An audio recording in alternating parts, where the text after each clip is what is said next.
My name is Jake, and I never imagined that a single photo could shatter everything I believed about my life and the woman I loved. Her name was Emily, and for 6 years I thought she was my soulmate, my partner, my future. We shared dreams of marriage, children, home filled with laughter, and I trusted her more than anyone else on this planet. But one ordinary Tuesday evening, when I came home early from work, my phone buzzed with a notification that would change everything. At first I thought it was just another random message, but when I opened it my entire world collapsed in front of my eyes, because there she was, my Emily, the woman who told me every night that I was her only one, wrapped tightly in the arms of another man.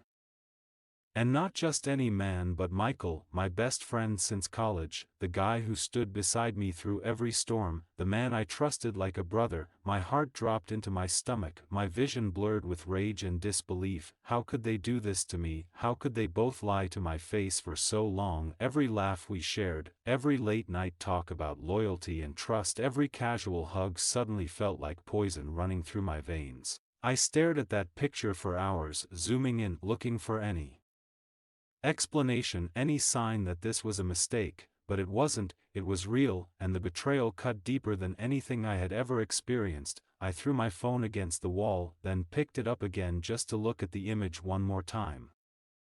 As if staring at it enough would somehow change reality, but it never did. My hands shook with rage. I wanted to scream, I wanted to break everything around me, yet beneath that fury a cold clarity started to settle in, because I knew one thing for sure.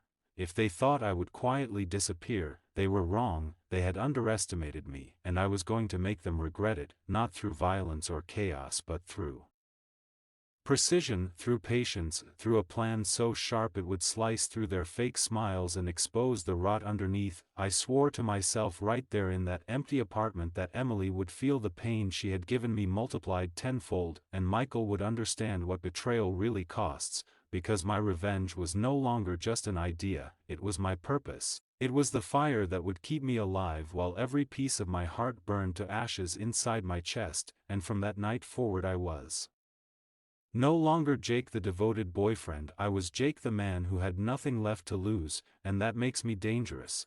The days that followed were a blur of anger and icy determination. I didn't confront Emily right away. Instead I played my role perfectly. I smiled when she smiled, I listened when she talked about her day, I kissed her goodnight as if nothing had changed, all the while my mind was racing, collecting details, studying her every move. If she thought she was fooling me, she was wrong, because I was already building a case, not in a courtroom but in the theater of revenge. I started small by checking her phone when she left it unattended, and what I found there confirmed everything: hidden messages with Michael, inside jokes that made my stomach turn, plans to meet up while I was working late. Every text was like a knife twisting deeper, but it also fueled me. Each word became evidence, each emoji became proof. And I saved them all, screenshots neatly stored in a hidden folder. At work I was distracted but careful. I didn't want anyone to notice the storm raging inside me. At night when Emily slept beside me I would stare at the ceiling thinking of ways to strike back. Part of me wanted to expose her immediately, tell her I knew everything and watch her face crumble. But another part of me whispered that patience would make the blow land harder, so I waited. I bided my time, watching, recording, gathering, until I had enough ammunition to destroy both of them without lifting a hand in violence. One evening she told me she was meeting her coworkers for drinks. I kissed her goodbye, waited 10 minutes, and then followed her from a distance, and of course she wasn't with coworkers at all. She was with Michael, walking side by side, laughing, holding hands as if the world belonged to them. I sat in my car and filmed the whole thing, zooming in so the evidence was undeniable, and the entire time my chest burned but my mind remained calm, because now I had visual proof, concrete betrayal captured in motion. When I drove home I didn't cry or scream, I just smiled for the first time since that cursed photo. Because now my plan was more than an idea, it was alive, it was breathing, and it was ready to grow into something that would tear their little fantasy world apart. Emily still kissed me when she came back late that night, she still whispered "I love you" before drifting to sleep, but I looked at her and thought to myself, enjoy it while you can, because soon your lies will explode in your face and nothing will save you. Michael thinks he stole my girl, What he really did was hand me the perfect stage to destroy both of you in front of everyone, and I was going to savor every second of it. I knew that if I wanted my revenge to sting, it had to be public and undeniable, so I began laying the groundwork carefully and quietly. I reached out to a few mutual friends, not to spill the truth yet but to casually plant seeds, mentioning how Emily seemed distant or how Michael had been strangely secretive. I wanted people to start questioning things on their own, so when the reveal came it would explode like wildfire. Then I took my evidence and organized it into a timeline, every screenshot, every message, every photo neatly cataloged as if I was preparing a presentation for investors. But instead of money, the currency here was humiliation. I wasn't reckless about it. I knew if I showed my cards too soon they might wriggle out of the trap, so I waited until the perfect opportunity appeared, and it came in the form of Emily's birthday. She wanted a big party with friends, family, and of course Michael invited too. She thought it would be a celebration of her life, but for me it was the stage I had been building brick by brick. For weeks I played the loving boyfriend, catering to her wishes, acting as if I was blind to her treachery, all while perfecting the details of what would become the performance of my life.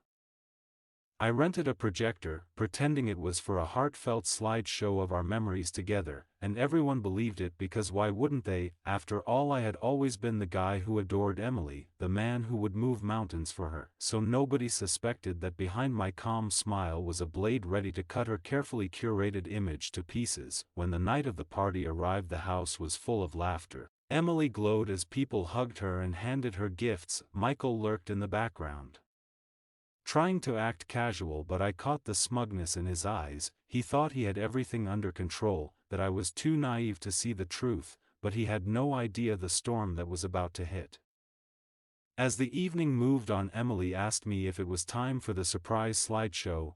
I nodded warmly and dimmed the lights. Guests gathered with drinks in hand, expecting to see romantic photos and funny clips from our years together, and that's exactly what they got. For the first minute or two, soft music played while snapshots of vacations and dinners filled the screen. Emily smiled proudly, leaning against me as if she was the star of a perfect love story, and then the images changed, slowly at first. A text message appeared, a playful exchange between her and Michael. Laughter filled the room at first because people thought it was some kind of joke, but then more texts appeared, graphic, undeniable, each one revealing the affair in brutal clarity. Gasps replaced laughter. Faces turned pale, and Emily froze beside me as her perfect birthday turned into a nightmare she would never wake from.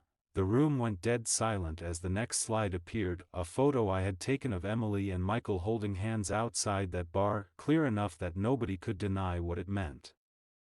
Someone dropped their drink, others whispered in shock, and I just stood there calm, arms crossed, watching the truth carve through every lie they had told. Emily tried to speak, but her voice cracked. She stammered that it wasn't what it looked like, but the next video clip rolled on the screen showing them kissing in the parking lot, and that was the end of her excuses. Michael's face turned pale as everyone's eyes darted to him. His own girlfriend, who had come to the party, stormed out in tears. Emily's parents, who had adored me, sat frozen, realizing their daughter had betrayed not just me but their trust as well, and I let it all play out, not once raising my voice or shedding a tear, because the evidence was louder than anything I could ever say. When the lights came back on, Emily collapsed into a chair sobbing. Michael muttered something about being sorry, but no one was listening. All they saw were two liars exposed in the cruelest but most honest way possible. I cleared my throat and finally spoke, telling everyone that for months I had been living a lie, that the woman I loved and the man I trusted most had conspired behind my back while I gave them nothing but loyalty and kindness, and now I was done being their fool. Some people tried to comfort me, but I shook my head and said I didn't need sympathy. What I wanted was for the world to see who they really were. Emily reached for me, begging that we could talk privately, but I stepped back and told her she had all the privacy she needed with Michael now, because as of that moment she was nothing to me but a painful lesson. Gasps and murmurs spread across the room as I walked toward the door, leaving her shattered and humiliated in front of everyone she had hoped to impress. Behind me voices rose, arguments broke out, friends confronting Michael, others comforting Emily's family, but I didn't turn back. I just walked away with my head high, knowing I had executed my plan flawlessly. No violence, no chaos, just pure undeniable truth displayed for everyone to see, and in that moment I felt lighter than I had in months. The weight of betrayal lifted from my chest, replaced by the quiet satisfaction of justice served cold. The weeks that followed the fallout was brutal for them. Emily lost several close friends who couldn't forgive her betrayal, and even her co-workers began to treat her differently after. Whispers spread about what had happened. Michael's relationship ended the same night and he became a social outcast in our circle, while I on the other hand found unexpected strength and respect from people who told me they admired how I handled it without anger or violence but with undeniable proof and composure. I focused on rebuilding myself, spent more time at the gym, threw myself into work, and discovered new passions I had long neglected. For the first time in years I wasn't weighed down by someone else's lies, and the freedom was intoxicating. Emily tried calling me dozens of times, leaving voicemails filled with apologies and promises that she would change, but I never once responded, because I realized the man I wanted to be didn't need to look backward, he needed to keep moving forward, and though a part of me still ached from the memories, I forced myself to see them as scars, not open wounds, reminders of what I had survived and what I would never allow again. Months later I started dating someone new, a woman who valued honesty above everything and treated me with the respect I deserved. Our relationship felt like fresh air compared to the suffocating secrecy I had endured before, and as we grew closer I often thought back to that night of the slideshow, not with bitterness but with a strange sense of gratitude. Because without that betrayal I might never have found the courage to demand better for myself. Emily and Michael faded into the background of my story, once major characters reduced to distant footnotes while I became the author of my own future. And if there is one thing I learned, it's that revenge doesn't have to be loud or cruel. Sometimes the sweetest form is simply exposing the truth and walking away stronger than before. And so when people ask me how I survived the worst kind of heartbreak, I just smile and say that sometimes life hands you betrayal not to break you but to sharpen you, so that when you finally rise from the ashes you are stronger, smarter, and far more unstoppable than you ever imagined.